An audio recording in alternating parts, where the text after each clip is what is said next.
गीता सुगीता कर्तव्या किमन्यशास्त्रविस्तरे यस्वयं पद्मनाभस्य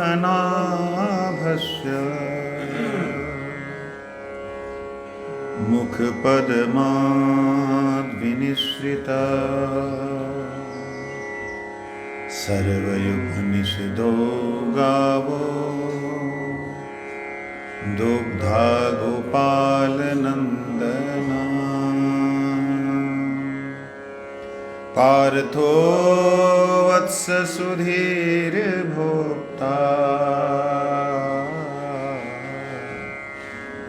दुग्धं गीतामृतं महत् एकं शास्त्रं देवकी पुत्रगीतम् एको देवो देवकी पुत्र एव एको मन्तरस्तस्य नामानि यानि कर्मप्य एकं तस्य देवस्य सेवा कर्मप्य एकं तस्य देवस्य सेवा। आज श्रीमन नित्यानंद प्रभु जी का आविर्भाव है और भगवद गीता का हमारा श्लोक चल रहा है 66 नंबर। सर्वधर्मान् परित्यज्य माम् एकं शरणं व्रज अहं त्वां सर्वपापेभ्यो मोक्षयिष्यामि मा शुच। उनको गीता दे दो खोल के।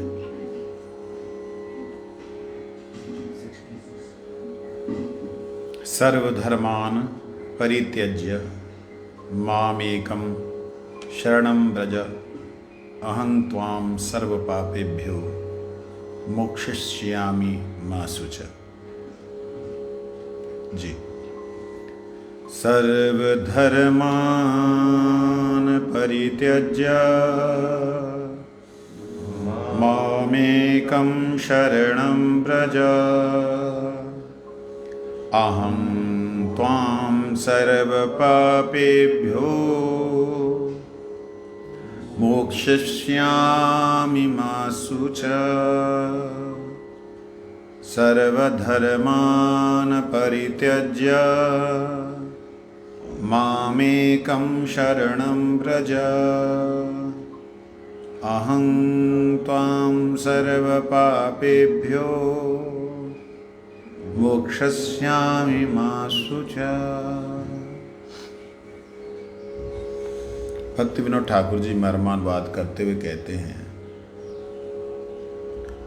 कल तक हमने सुना था कि निर्गुणा भक्ति लाभ करने के लिए जीव का सत स्वभाव सहज ही स्वास्थ्य लाभ करता है।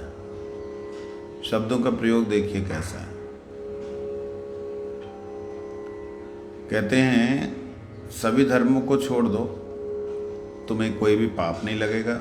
अर्थात पहले कहे हुए धर्मों से जो परित्याग में जो पाप है वो तुम्हें नहीं लगेगा।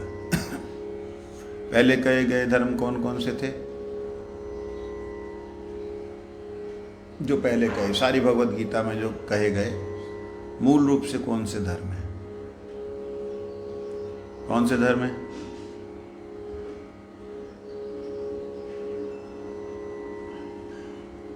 कौन से धर्म है?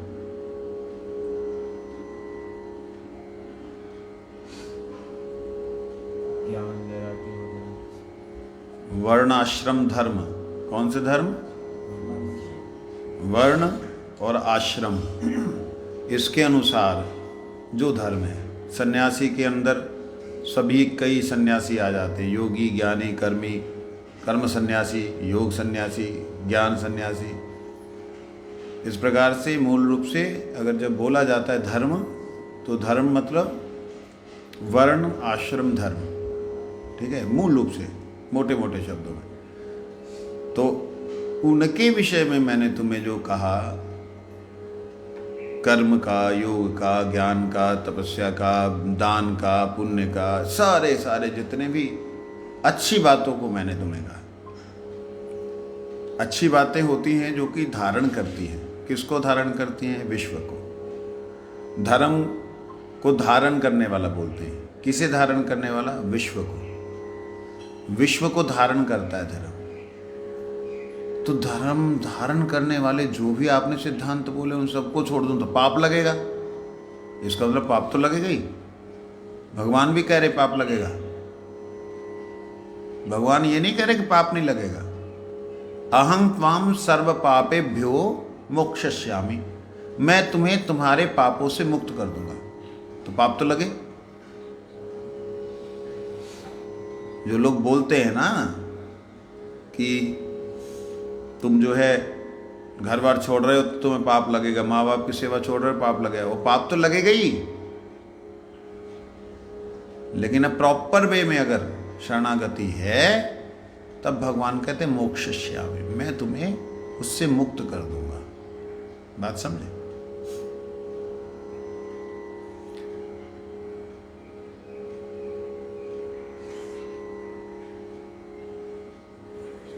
कहते तुम अपने आप को अकृत कर्मा समझकर शोक मत करना। तुम अपने आप को, शब्द बड़े वो दिए हैं, अकृत कर्मा। अकृत कर्मा मतलब बेकार फालतू का मत समझना अपने आप को कि भाई अब तो कोई काम ही नहीं कर रहा। सारे धर्मों को छोड़ दिया तो कर्म क्या रहा? कोई कर्म बचा? सारे धर्मों को छोड़ दिया तो कर्म बचे ही नहीं। कहते अपने आप को अकृत कर्मा समझकर शोक मत करना कि भाई अब तो बेकार हो गया, कुछ काम ही नहीं करना। कहते नहीं, मेरी निर्गुणा भक्ति करने से जीव का सत स्वभाव सहज ही स्वास्थ्य लाभ करता है। शब्दों का प्रयोग देखा, भक्ति विनोद ठाकुर जी के शब्द।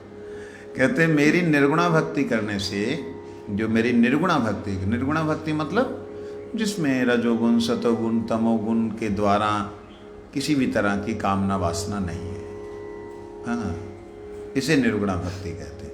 कहते मेरी निर्गुणा भक्ति के द्वारा, कान में लगा के आई है, फायदा क्या बैठने? अच्छा तो कहते हैं मेरी निर्गुणा भक्ति करने से क्या होगा? जीव का सहज सत स्वभाव, सहज और सत स्वभाव, जीव का जो स्वभाव है वो सहज ही सत है, उसमें असत कुछ भी नहीं है, अनित्य कुछ भी नहीं है, जो कुछ है वह सत है। ठीक है, वो जो स्वभाव है जीव का क्या है? मेरे प्रति आकर्षित होना, ये स्वभाव है जीव का। जीव कभी भी दुख के लिए आकर्षित नहीं, दुख के प्रति आकर्षित नहीं होता है। जीव कहीं दुख के लिए आकर्षित होता है? कोई नहीं। चींटी से लेके हाथी तक को देख लो, चींटी के भी रास्ते को रोको तो वो कहती भाई ये तो कोई गड़बड़ है, वो घूम के जाएगी। ऐसा है ना, बचपन में करते थे ऐसा। जब कोई बोलता है उसको इधर देखना चाहिए, देखो इतने एरिया में देखोगे तब समझ में आएगा, समझे नहीं? आंख बंद करके नहीं देखते, आंख बंद करके देखना नहीं, आंख बंद करके भी लोग देखते हैं। कैसे देखते हैं? वो जो बोला उसको बस समाधि लगा के देखते हैं, लेकिन धीरे धीरे समाधि भी फिर चले जाते हैं बेचारे। तो इसलिए यहाँ कहते हैं सहज स्वभाव स्वास्थ्य लाभ करता है। स्वास्थ्य लाभ बोलने का मतलब ये है, सहज स्वभाव जो है भगवान के प्रति प्रेम, वो अस्वस्थ हो जाता है। जब अस्वस्थ होता है तब वह माया के प्रति आकर्षित होता है। इसलिए भक्ति विनोद ठाकुर जी ने प्रयोग किया शब्द स्वास्थ्य लाभ करता है, मतलब वह स्वस्थ हो जाता है निर्गुणा भक्ति करने से। निर्गुणा भक्ति का मतलब मैंने अभी बोला था, क्या बोला था प्रभु? रजोगुण, सतोगुण, तमोगुण के द्वारा जो भी मन में कामना वासना आती है उसके लिए की गई भक्ति। रजोगुण तमोगुण सतोगुण से ऊपर बोलने से नहीं चलेगा, खाली उसके अंदर जो कामना वासना आती है, हमारी कोई इच्छाएं जगती हैं, कोई बुरी इच्छा तमोगुनी, अपने सुखों की इच्छा रजोगुनी, लोगों के सुखों की इच्छा, सबके सुखों की इच्छा सतोगुनी। ठीक है ना, ऐसी जो भी इच्छाएं होती हैं उन्हें त्रिगुणी। तो ऐसी निर्गुणा भक्ति करनी जिसमें भगवान प्रसन्न हो। धर्म आचरण, कर्तव्य आचरण और प्रायश्चित आदि तथा ज्ञान योग और ध्यान का अभ्यास कुछ भी आवश्यक नहीं होता। धर्म आचरण में नहीं करना तो क्या अधर्म आचरण करें? धर्म नहीं करना आचरण, अधर्म का आचरण करें। इसका मतलब है कौन सा धर्म? ये वह धर्म है जो धर्म लौकिक धर्म है। लौकिक धर्म का मतलब जिस समाज में रहते हैं उस समाज के अनुसार चलना ही पड़ेगा। अब जैसे आज ज़्यादा समय नहीं है, लेकिन हम आज 8 बजे तक करेंगे। 7:30 बजे तक डेली होता है, लेकिन 8 बजे तक करेंगे। बाप भी है, उनके बारे में भी थोड़ा तो बोलना पड़ेगा। तो लौकिक आचरण में जिस प्रकार से धर्म आचरण में देखा जाता है कि जहाँ हैं जिसके द्वारा हैं या जिनके सानिध्य में है, जहाँ हैं भारत में हैं तो पाकिस्तान के लिए नहीं रह सकते, जिसके द्वारा हैं जिन उस जाति में से निकल कर ब्रह्म गुरु जी के एक आश्रित हुए, नाम भूल रहा हूं उनका। तो गांव के सभी जो लोग थे उन्होंने कहा कि अरे ये तो पशुओं के धर्म को लेके आ गया। किसके धर्म को? ये तो पशुओं के धर्म को लेके आ गया। साग सब्जी खाता है, जो जिनको हम खाते हैं ये उनका भोजन करता है। बताओ, हम बकरी खाते हैं, जो भी पशु उनको खाते हैं, में वो अटैक कर देते थे, मतलब ऊपर से लटक करके ठड़क करके मारते थे, शीशा तोड़ दे करके अंदर घुस जाते थे, ऐसे होता था।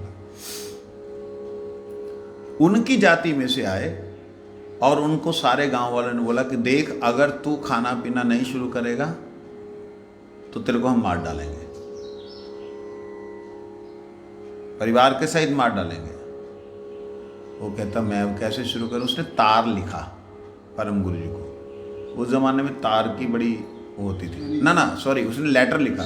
उन्होंने 30 दिन का समय दिया कि तुम्हें हम एक अगली पूनों तक का टाइम देते, मान लो ऐसे टाइम दिया, वापस का टाइम दिया कि फलाने तारीख तक तू छोड़ दे सब पशुओं के धर्म को, पशुओं के खाने को, तू जो हमारी वीरता की बातें हैं वो लोग वीरता के उसको पालन कर। तो उसने लेटर लिखा परम उनके पास। जैसे ही लेटर पहुंचा उन्होंने तार दिया, टेलीग्राम भेजा, चिंता नहीं करना, कृष्ण एक शरण रहने से सब ठीक हो जाएगा। उसने उसको पढ़ा कि चिंता नहीं करना, कृष्ण एक शरण होने से सब ठीक हो जाएगा। बस इतना पढ़ते ही वो कहता ठीक है। ठीक जिस समय उन्होंने दिया था, सब लोग नाचते गाते हुए आ रहे हैं कि उसको मार के खाएंगे, अपने कुनबे के आदमी को मार के अब खाएंगे। नाचते गाते हुए आ रहे हैं। कहां से हाथियों का, बड़े बड़े हाथियों का झुंड आया। कुछ हाथियों ने उनके घर को घेर लिया, घूमने लगे, और कुछ हाथियों ने उनके सभी के घरों को तोड़ा। पकड़ पकड़ के जो लोगों ने, मतलब जिन्होंने ये निर्णय किया था, उनको पकड़ पकड़ के मतलब मारा। कुछ लोग तो मर ही गए। ऐसा हुआ के सारे भाई माफ कर दो, हमको माफ कर दो। तब जा करके उन्होंने हाथियों ने छोड़ा, सबकी फसलें तहस नहस कर डाली उन्होंने। मतलब जो भी चावल ही खाते हैं वहाँ के लोग, अब तो बड़े सभ्य हैं। उस जाति के लोगों में रहने का एक कर्तव्य तो होता है। एक समाज में रहते हो, उसका एक नहीं करोगे तो पाप लगेगा, या नहीं करोगे तो कर्तव्य आचरण और प्रायश्चित आदि मतलब हम लोग तो करते नहीं है, लेकिन करना चाहिए। प्रायश्चित तो सभी को करना चाहिए। जैसे हम लोग चल रहे हैं, चलते हुए बहुत से जीवों की हत्या जाने अनजाने में हो रही है। सांस ले रहे हैं, बहुत से जीवों की हत्या जाने अनजाने में हो रही है। प्रायश्चित आदि करते हैं। चंद्रायण व्रत क्या होता है पता है? अभी पूर्णिमा आएगी ना, पूर्णिमा से जैसे जैसे चंद्र धीरे धीरे कम होता जाता है अमावस तक, ऐसे ही पूर्णिमा के दिन जितना भोजन करेंगे उतना धीरे धीरे कम होते अमावस के दिन 0, कोई भोजन नहीं। फिर अमावस के बाद में धीरे धीरे बढ़ाते जो पहले दिन पूर्णिमा के दिन जितना खाया था उतना भोजन, इसको चंद्रायन कहते हैं। एक ही बार खाना और चंद्र की छाया में खाना, ऐसा होता है चंद्रायन। बहुत भयंकर होता है। वो करने से बड़े बड़े महा पाप खत्म हो जाते हैं। कैसे कैसे हम पाप करते हैं हम अपने भीतर सब जानते हैं, सब जानते हैं, मतलब कोई छुपा नहीं है किसी से। आओ तो करना चाहिए। भक्तिनाथ ठाकुर जी कहते हैं प्रायश्चित आदि करने की जरूरत नहीं। क्यों नहीं जरूरत? पश्चाताप होना चाहिए, मेरे से जो गलती हुई है हे गोविंद मेरे पे कृपा करें, मेरे पे दया करें, ये पश्चाताप होना चाहिए। और जो हम लोग निर्गुणा भक्ति करते हैं, निर्गुणा मतलब जिसमें हमारे कामना नहीं है, वासना नहीं है, इच्छा नहीं है, द्वेष नहीं है, राग नहीं है, राग द्वेष इत्यादि से मुक्त जो भक्ति है, वो करने से स्वयं एव जो ज्ञान है, कर्म है, योग है, सब कुछ अपने आप ही हो जाता है। अलग से कुछ करने की जरूरत नहीं। वो लोग तो ऐसे 2-2 घंटे 3-3 घंटे बैठे रहते हैं, उनका ध्यान लग जाता है। वो ध्यान उनका कहाँ लगता है? शरीर में। क्या बात कर रहे हो? बिल्कुल सही बात है। वो जो ध्यान करता है वह ध्यान भी नहीं करना चाहिए। क्यों?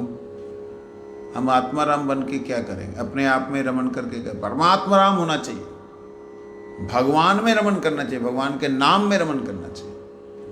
ये भक्ति की बात कह रहे। कहते कूच भी तू उन कर्मों में ब्रह्म के प्रति निष्ठा को छोड़कर मेरे सौंदर्य और माधुर्य से आकर्षित होकर एकमात्र मेरी शरण लो। कहते अभी बद्ध अवस्था में हो, जैसे संसार के बहुत से कर्म हैं, बच्चे हैं, पति है, पत्नी है, उनके लिए खाने पीने की व्यवस्थाएं हैं, सारी व्यवस्थाएं। ऐसी अवस्था में क्या करोगे? उन शारीरिक, मानसिक और आध्यात्मिक कर्म कौन से हो गए? जो पुण्य वगैरह है, लोगों को दान देना, ये करना वो करना, ये सब, इन सभी कर्मों को करो।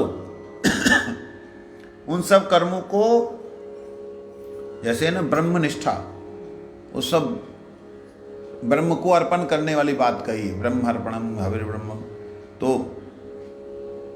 वो अर्पण ना करते हुए मेरे माधुर्य में, मेरे स्वरूप में अर्पण करो। इसका मतलब ये है, भगवान सीधा सीधा कहने चाहते हैं कि देखो तुम अब जो भी तुम बाहर देख रहे हो ना, उधर देख रहे हो, उधर देखना बंद करो, मेरी तरफ देखना शुरू करो।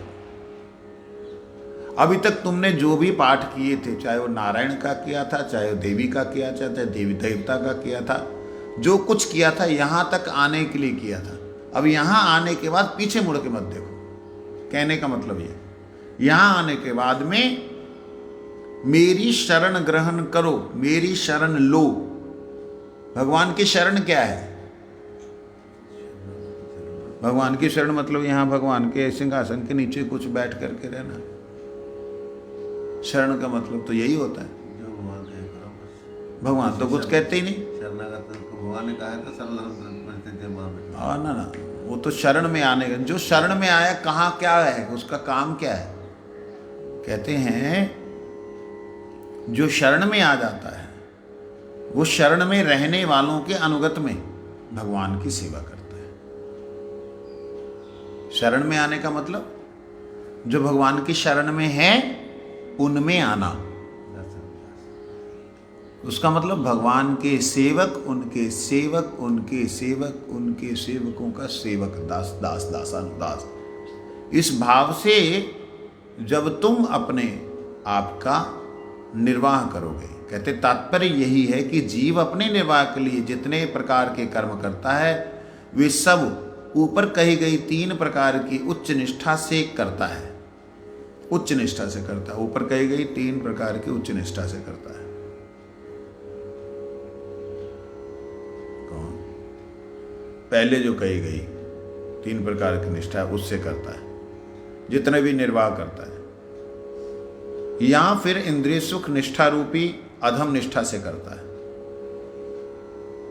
अधम निष्ठा से अकर्म और विकर्म आदि होते हैं जो अनर्थ देने वाले हैं। उत्तम निष्ठा से 3 प्रकार के कर्म होते हैं, ब्रह्म निष्ठा, ईश्वर निष्ठा और भगवत निष्ठा। कह रहे हैं 3 प्रकार की निष्ठा है। वो जो निष्ठा के बारे में आया था ना,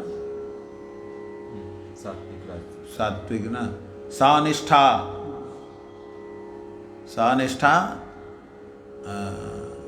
योग निष्ठा परा है ना, योग निष्ठा परा। 6-7 श्लोक पहले दिखा मेरे को दे।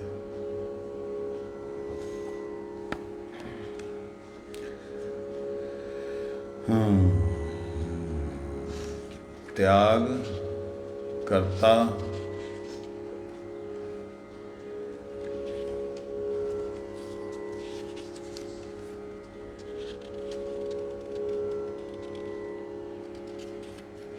बुद्धि धृति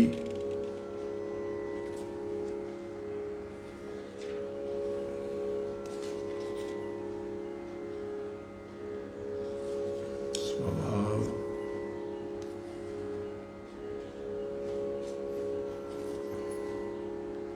श्लोक है 49 नंबर 50 नंबर। सिद्धि प्राप्तो यथा ब्रह्म प्राप्त तथा आपनोति निबोध में समासेन कौन्ते निष्ठा ज्ञानस्य या परा। कर्मनिष्ठा, ज्ञान निष्ठा, ज्ञान से परे की निष्ठा, ये तो कहते हैं वह निष्ठा जो कर्म निष्ठा है, संसार के सुखों की प्राप्ति की, जिसके अंदर इंद्रिय सुख की निष्ठा है, वो अधम निष्ठा कहलाती है। इंद्रियों के सुख की निष्ठा, निष्ठा मतलब उसी में फंसा हुआ व्यक्ति, इंद्रिय सुखों में बस उसका सारा का सारा काम भगवान को भोग भोग जो भी लगाना है वो ऐसी चीजों का लगाना जिससे इंद्रियों में ताकत आए और इंद्रियों से सुख भोग सके। ये अधम निष्ठा है जिसमें व्यक्ति अकर्म और विकर्म आदि करता है जो अनर्थ देते हैं। अकर्म विकर्म, विरुद्ध कर्म। अकर्म वो कर्म जो कर्म अनुकूल नहीं है। अकर्म मतलब जो करना चाहिए वो ना करे। विकर्म मतलब जो करना चाहिए उसके विरुद्ध करे। जो करना चाहिए ना करे वो अकर्म, जो करना चाहिए उसके विरुद्ध करे वो विकर्म। ठीक है, वो अकर्म विकर्म आदि से अनर्थ देने वाली होती है। उत्तम निष्ठा 3 प्रकार की है। उत्तम निष्ठा कितने प्रकार की? ब्रह्म की निष्ठा, ब्रह्म के प्रति, ईश्वर की निष्ठा, ईश्वर के प्रति, और भगवान की निष्ठा, भगवान के प्रति। अर्थात वर्णाश्रम और वैराग्य इत्यादि सभी कर्म एक एक प्रकार की निष्ठा को अवलंबन कर एक एक प्रकार के भाव को प्राप्त होते हैं। जब ये कर्म निष्ठा के अधीन होकर किए जाते हैं तब कर्म और ज्ञान भाव का प्रकाश होता है। जब ईश्वर निष्ठा के अधीन होकर किए जाते तब ईश्वर अर्पित कर्म और ध्यान आदि का भाव मनमुदित होता है। और जब भगवान निष्ठा होते हैं तब वे शुद्ध और केवला भक्ति में परिणत हो जाते हैं। इसलिए भक्ति का ये गुह्यतम तत्व एवं प्रेम ही जीवों का चरम प्रयोजन है। यही इस गीता शास्त्र का मुख्य तात्पर्य है। कर्मी, ज्ञानी, योगी और भक्त, इनका जीवन एक प्रकार का होने पर भी निष्ठा में बोध होने से ये बिल्कुल अलग अलग है। साग समझ आ गया होगा सबको।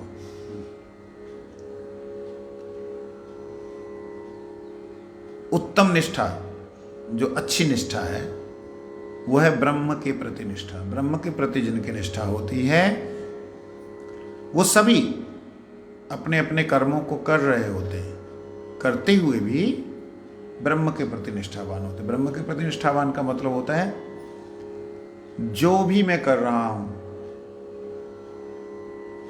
वो ब्रह्म ही कर रहा है, और जिसके लिए कर रहा हूं वो सब उसी के लिए हो रहा है।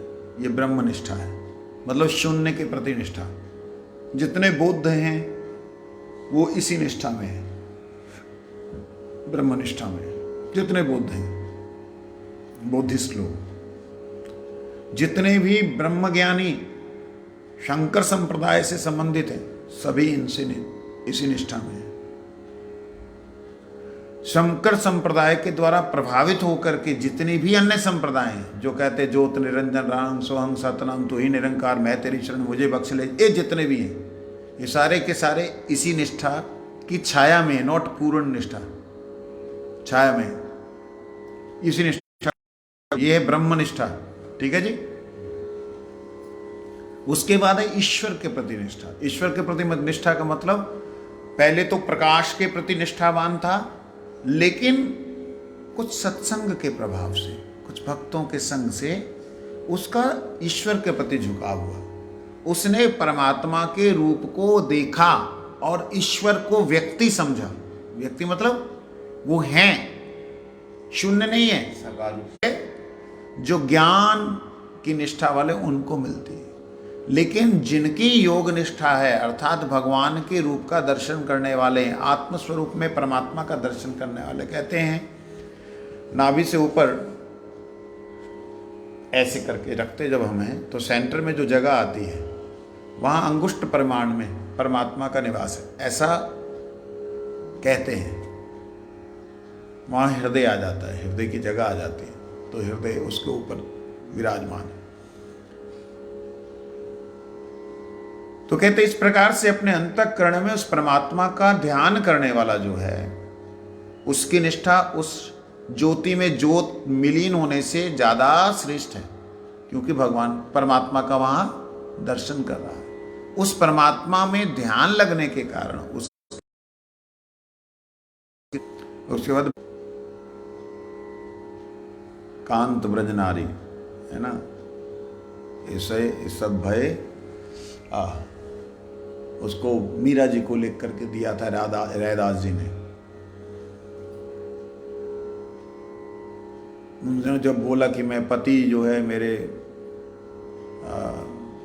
बहुत जो है पति तो नहीं, गुरु को छोड़ दिया, बलि ने गुरु को छोड़ दिया, पिता को प्रहलाद ने छोड़ दिया, पतियों को ब्राह्मण की पत्नियों ने छोड़ दिया ब्रज में। और क्या था, पिता था जो प्रहलाद, भरत ने अपनी माता को छोड़ दिया। भरत भेद है और उस निष्ठा के भेद होने से ही ये अलग है। भगवान कहते हैं कि सभी निष्ठाओं में से उत्तम निष्ठा जो है वो उत्तम निष्ठा 3 प्रकार की, उसके अंदर भी मेरे भगवत स्वरूप, मेरे स्वरूप के प्रति जो निष्ठा है वो सर्वोपरि है। उसके लिए तू चिंता ना कर, सारे धर्मों को छोड़ करके मेरी शरण में आ जा। इस प्रकार से भगवान ने इसमें कहा। हमारे श्री विश्वनाथ चक्रवर्ती ठाकुर जी ने बहुत बड़ी व्याख्या दी है, इसको हम कल श्रवण करेंगे। आज श्रीमद नित्यानंद जी का आविर्भाव है। कोई कुएं में गिरा हुआ और किसी गुफा के अंदर पड़ा हुआ जीव, उसने सूरज नहीं देखा ना से, लेकिन सूरज तो है, उसकी किरणें तो हैं, उस किरणों से फल जो हैं, पत्ते हैं, रंग ले रहे हैं, सालों सब लोग उससे ऊर्जा प्राप्त कर रहे हैं, वो तो है ही हैं। वो नहीं है, आज आप नहीं आते तो वहीं से बैठे बैठे दर्शन हो जाते क्या? परिक्रमा कर लेते, परिक्रमा करते हुए तो थक लेते क्या? सपने में तो परिक्रमा करके थक जाते, नहीं थकते। कहने का मतलब जो धाम है वो साक्षात बलराम है। तो बिना बलराम की कृपा के कोई भी इस संसार से उस गोलोक धाम में प्रवेश नहीं कर सकता। गोलोक छोड़ो, वैकुंठों में भी प्रवेश नहीं कर सकता बिना संकर्षण शेष की कृपा से। कई लोग बोलते हैं हम तो राधा रानी के उपासक, हमारा तो राधा रानी से जो है सीधा वो है, ये तो बलराम जी वगैरह तो ये तो सखा रस के हैं, तो पता नहीं कहाँ से बोल देते हैं, कोई सिर नहीं पैर नहीं। और मैं तो कई बार हैरान हो, बड़े विद्वान लोग बोलते हैं। अब की बार परम पूज्यपाद नित्य लीला विष्णु विष्णुपाद नारायण गोस्वामी महाराज जी के आविर्भाव में मैं गया था, 16वां साल का। वहाँ बड़े विद्वान लोग बोल रहे, बहुत सी अच्छी अच्छी बातों को बोल रहे, बहुत सुंदर। सभी लोग एकदम पार किया भाव तो फलाना, उसके जो है मंजरी ये किंकरी हो फलाना, सब बोल रहे। बस शांत दास्य साख्य वात्सल्य का तो कोई मतलब ही नहीं है। मतलब ये तो किसी को भी मिल जाता, इतना कहने का मतलब। हम गौड़िए जो हैं ये माधुर्य माधुर्य माधुर्य। मेरा थोड़ा सा तो हिला इधर से। मैंने बोला अच्छा आप सब लोग विद्वान भी ऐसे नहीं, साधारण विद्वान नहीं। आज मतलब आज की डेट में अगर देखा जाए तो वृंदावन के मूर्धन्य विद्वान, सबसे टॉप के विद्वान बैठे हुए थे। मेरा प्रश्न किया, मैंने कहा मुझे बताइए धाम के बिना ठाकुर जी हैं? धाम के बिना ठाकुर जी हैं? धाम ही तो बलराम है। रज के बिना राधा रानी है। रज के बिना राधा रानी है। रज तो बलदेव है। तो कहने का अभिप्राय है बिना धाम के गोविंद नहीं है। अब माना जाए कोई ब्रह्म ज्योति में रहना चाह रहा है, रही जाए, कोई लेना देना नहीं। अगर गोलोक धाम में जाना होगा तो पहला आवरण ही बलदेव जी का है। पहला आवरण बलदेव जी की शक्ति है, त्रिशक्ति है बलदेव जी की। शंकरशन, वासुदेव, शंकरशन, अनिरुद्ध, प्रद्युम्न, ये चार उनके जो हैं लेयर्स हैं, मतलब चार ओरे हैं उनके। उसके बाद है ब्रह्म बाहर, जो बाहर रहना चाह रहे, जो अंदर आना चाहेगा उसको इधर से होके ही आना पड़ेगा, और कोई उपाय है ही नहीं। आप किधर से आओगे? रास्ता ही नहीं है।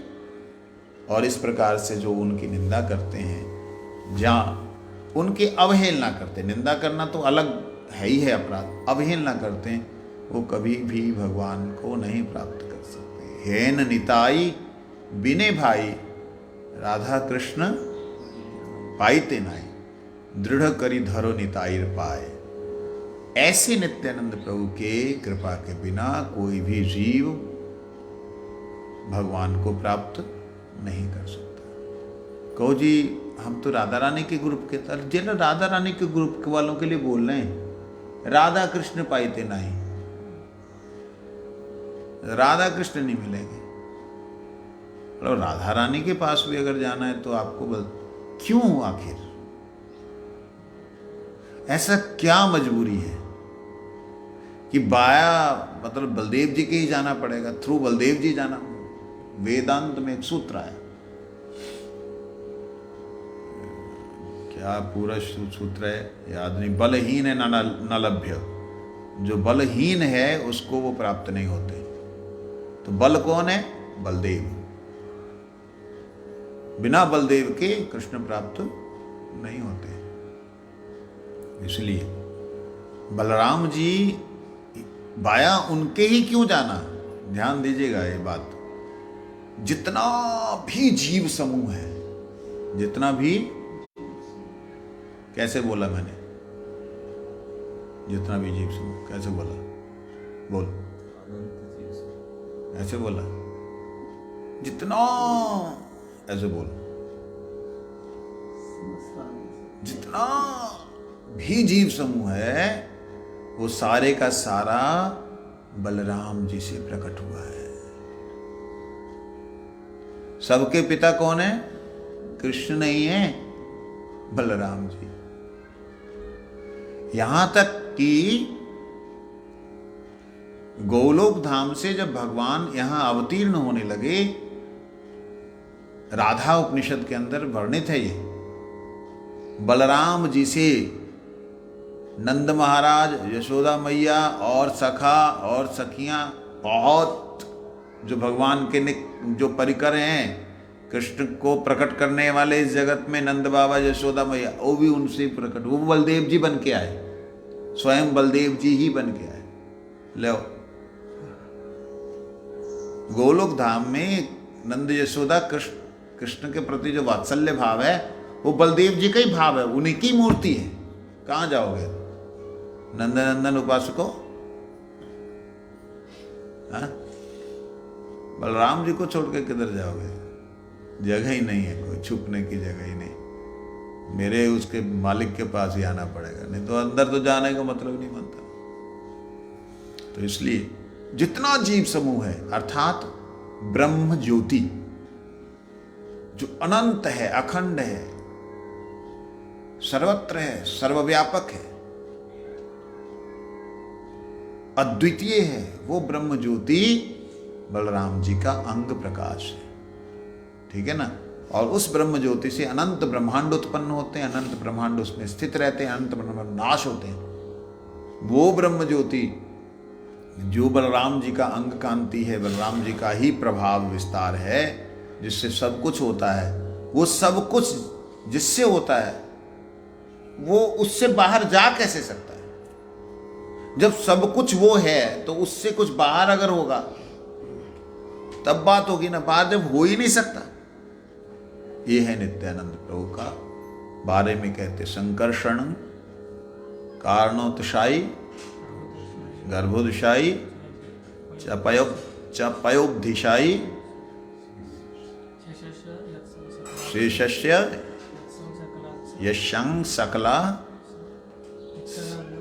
स नित्यानंदाख्य रामम, नित्यानंदाख्य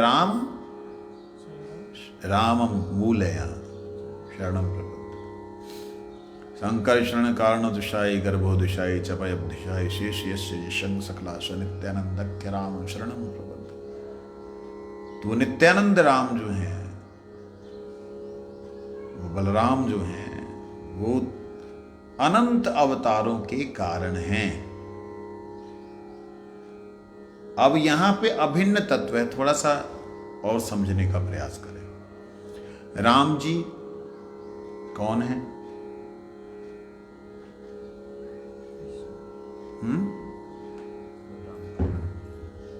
कौन है? बलराम। राम जी बलराम जी, तो शेष जी कौन है?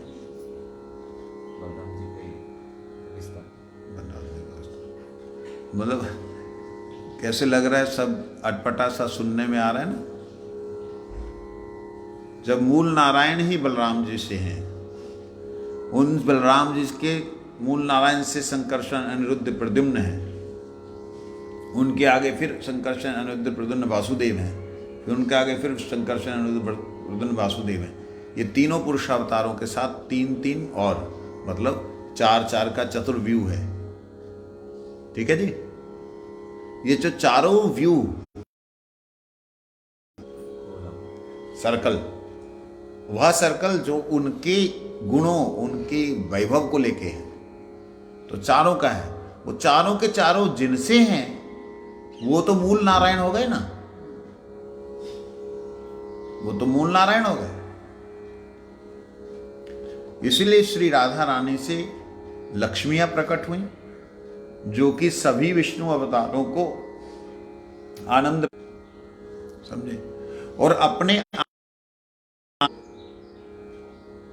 प्रकट करने वाली, अपने आनंद में रमन करने वाली जो मूर्ति है, वो कौन है?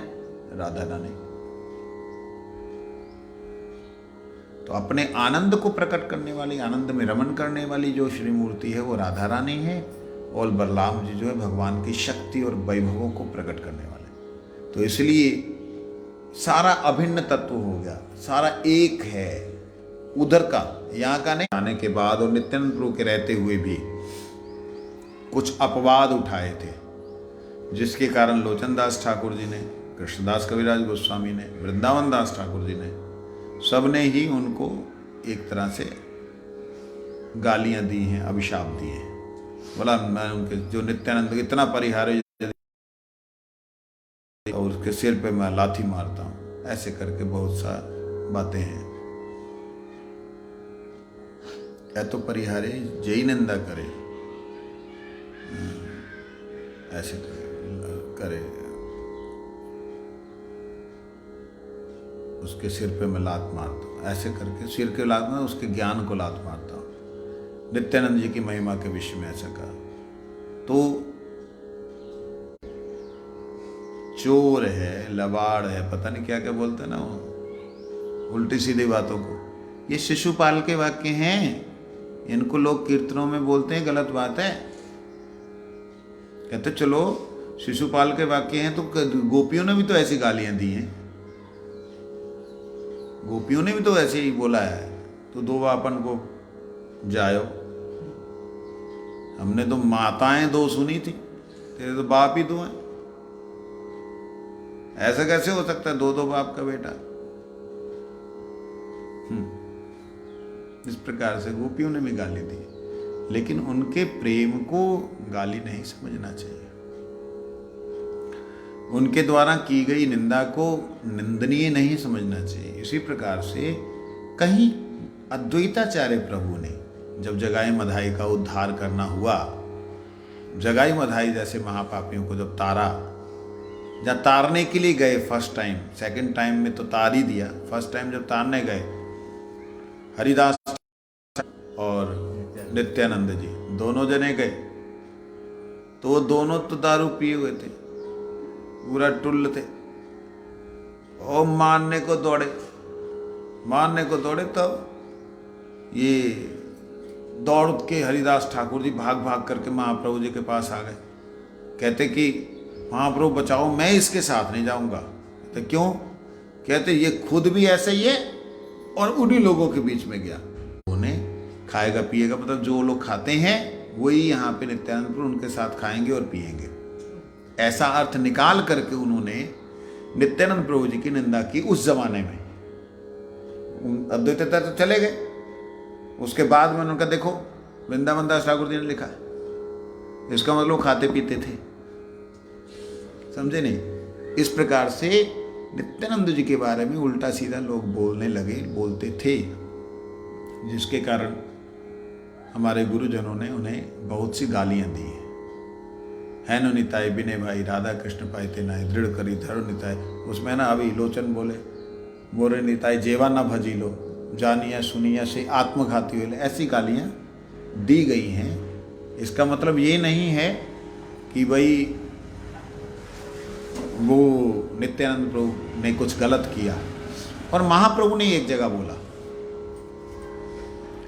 कहते हैं नित्यानंद प्रभु की महिमा इतनी है, मेरा भी पान करते थे। तो मैंने कहा मूर्खो, ये बात समझने वाली है। कोई महापुरुष के बारे में जब ऐसा बोला जाता है, इसका मतलब वो इन सब चीजों से बहुत दूर है। तुम क्या बात कर रहे हो? अगर वो ऐसा करे तो भी पूजनीय है, ये कहा जा रहा है। ऐसे बोल करके एक मतुआ बोल करके संप्रदाय है, मतुआ। क्या संप्रदाय? सुना पहले नाम? जैसे इधर है ना अपने पंजाब साइड में राधा स्वामी निरंकारी, इतनी पब्लिक है उनके वहां जाती आती, लाखों की संख्या में लोग होते। हरि हरि बोल, हरि बोल, हरि बोल, बोल हरि बोल, ये उनकी बात करने, बोल हरि बोल, बोल हरि बोल, ये उनका एक दूसरे को संबोधन करने का वो है। इस प्रकार से महाप्रभु जी के बारे में, नित्यानंद के बारे में, हरिदास ठाकुर के बारे में लोगों ने बातें उठाई, जैसे शिशुपाल ने कृष्ण के बारे में बोली, और उसके कारण से भगवान सामने थे, इसलिए भगवान ने गर्दन काट दी उनकी।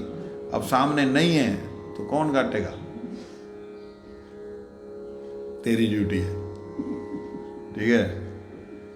वांछा कृपासुपतितानां पावनेभ्यो वैष्णवेभ्यो नमः। ये घड़ी 6 मिनट आ गए, चिंता नहीं करो। बोलो नित्यानंद प्रभु की जय। हरि हरि नमः कृष्ण यादवाय नमः, यादवाय माधवाय नमः। गोपाल गोविंद राम श्री मधुसूदन गिरिधारी गोपीनाथ मदन मोहन श्री चैतन्य नित्यानंद श्री अद्वैत सीता हरि गुरु वैष्णव भागवत गीता जय गुरु सनातन भट्ट रघुनाथ श्री गोपाल भट्ट दास रघुनाथ।